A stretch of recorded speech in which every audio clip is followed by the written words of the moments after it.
لاہور کی احتساب عدالت نے پیراگون ہاؤسنگ سوسائٹی کیس میں خواجہ برادران کے جوڈیشل ریمانڈ میں 23 دسمبر تک توسیع کر دی۔ عدالت نے خواجہ سعد رفیق کو قومی اسمبلی کے اجلاس میں شرکت کی اجازت بھی دے دی ہے۔ لاہور سے فہیم امین کی یہ رپورٹ دیکھیے۔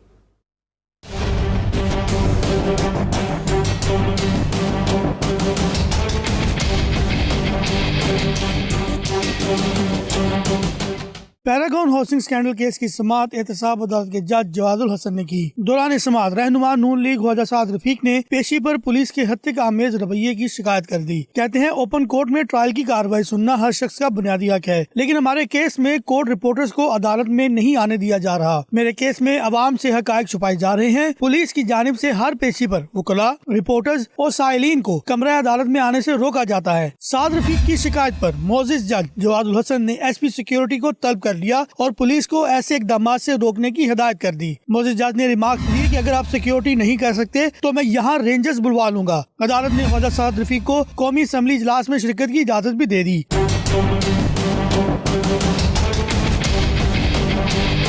خواجہ برادران کی پیشی کے موقع پر سیکیورٹی کے انتہائی سخت انتظامات کیے گئے تھے۔ عدالت نے کیس کی مزید سماعت 23 دسمبر تک ملتوی کر دی۔ کیمرہ مین عمران بٹ کے ساتھ فہیم امین، 92 نیوز، لاہور۔